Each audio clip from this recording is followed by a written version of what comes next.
Assalamualaikum warahmatullahi wabarakatuh. Baiklah anak-anak sekalian, pada pertemuan kali ini kita sama-sama mengkaji ilmu tajwid dari Quran surah Luqman ayat ke-13 dan ke-14. Silakan diperhatikan ayatnya. Wa iz qala, di sini disebutnya mad tabi'i karena ada alif mati sebelumnya fathah. Hurufnya ada 3 yaitu awi, alif, waw dan ya, panjangnya 2 harokat. Kemudian luq, ini qaf mati di tengah-tengah kata adalah contoh dari qalqalah. Ini disebutnya qalqalah sugro karena sukunnya sukun asli, yang kedua ada di tengah-tengah kalimah. Huruf qalqalah ada 5, biasa disingkat dengan baju di toko ya, ba, jim, dal, to, dan kof. Kemudian yang selanjutnya luqma, nah ini ma disebutnya mad asli atau ada yang menyebut mad tabi'i. Lib ini ba sukun disebutnya qalqalah sugro ya, karena ada huruf ba di tengah-tengah kata yang sukun, disebutnya qalqalah sugro. Lib, nah makanya ada pantulan. Libnihi, hi ini disebutnya mad silah qasiroh. Mengapa disebut mad silah qasiroh tidak tawilah? Karena kedepannya bukan alif atau hamzah. Ini yang ada kedepannya huruf waw, berarti mad silah qasiroh. Wa huwa ya'izuhu juga sama mad silah qasiroh ya, karena kedepannya huruf ya. Ya ini dibaca panjang disebutnya mad asli. Kemudian bunayya, nah ini ya bertasydid tanpa ada sebab, tidak ada alif lam, tidak ada tanwin dan lain sebagainya, maka disebutnya musyaddad ya. Hurufnya ada 26, yaitu selain daripada mim dan nun yang bertasydid. La ini disebutnya mad tabi'i karena ada alif mati sebelumnya fathah. Tush ini ada yang menyebutkan mahmusah ya, karena ketika mengucapkan huruf tersebut ada suara angin yang keluar yang berhembus.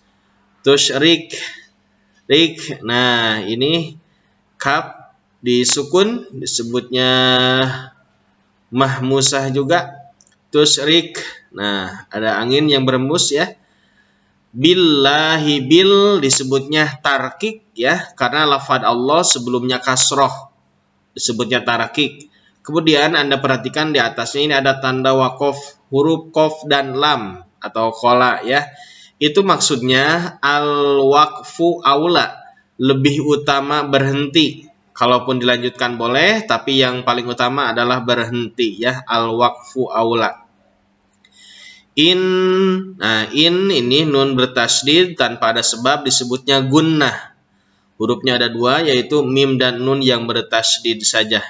Nash, nah ini alif lam syamsiah karena ada alif lam menghadapi huruf syamsiah yaitu shin ya, biasa kita singkat yang hurufnya ada 14.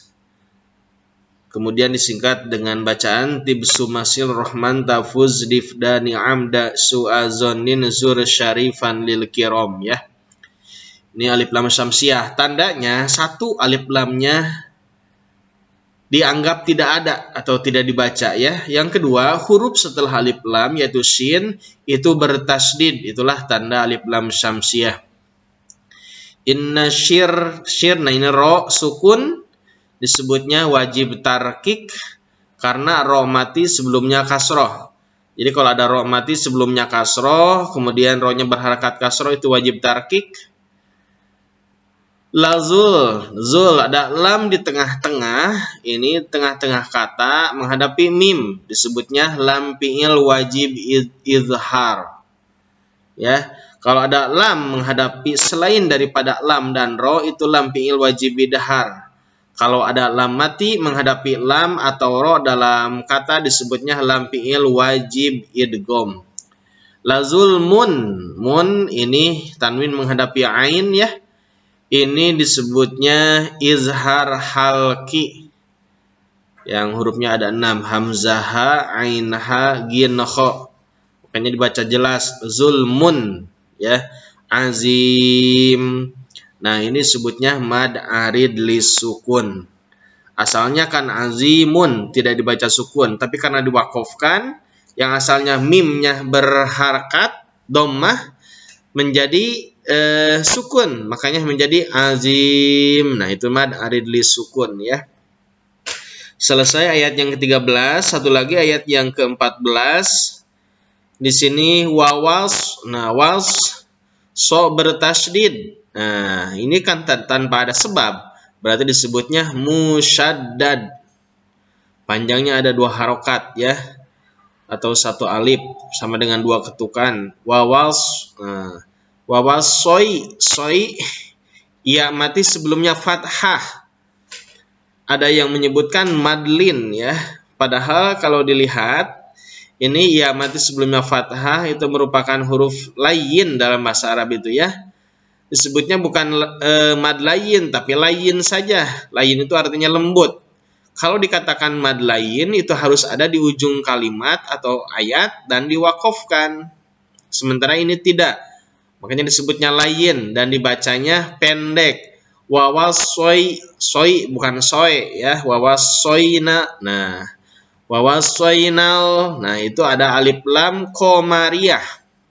Sebab alif lam menghadapi alif atau hamzah ya. Wawasoynal itu alif lam qamariyah. Tandanya alif lamnya dibaca jelas. Kedua, huruf setelah alif lam tidak ada tasydid, itu alif lam qamariyah. Hurufnya ada 14, yaitu ibgi hajjaka wa khof akimah. Ing, nah ini nun mati menghadapi sin, disebutnya ikhfa. Ikhfa ya, ikhfa itu artinya samar. Hurufnya ada 15, dibagi 3 bagian. Ada ikhfa akrob, ausat, dan ab'ad. Ikhfa akrob artinya dekat, hurufnya ada 3, di, tato, dalta, dan to. Ikhfa ab'ad artinya jauh, hurufnya ada 2 yaitu qaf dan kaf ya. Sementara sisanya disebut ikhfa ausat, hurufnya ada 10. Pertengahan ausat itu selain daripada ditato, qaf dan kaf itu disebutnya ikhfa ausat. Ini nun mati menghadapi sin kecil. Nah, berarti disebut ikhfa ausat ya. Sama panjangnya 2 harokat. Wawasainal ing. Nah, itu ikhfa ausat. Ingsa maddobi ya. Biwa sama maddobi juga. Lidai. Nah, ini lain ya. Kemudian di atas ada tanda wakof jim. Itu artinya jaiz. Jaiz itu boleh berhenti, boleh dilanjutkan. Dan tidak ada yang lebih utama. Ya. Hamalat. Nah, ini tak sukun berarti itu mahmusah. Hamalat. Hamalat.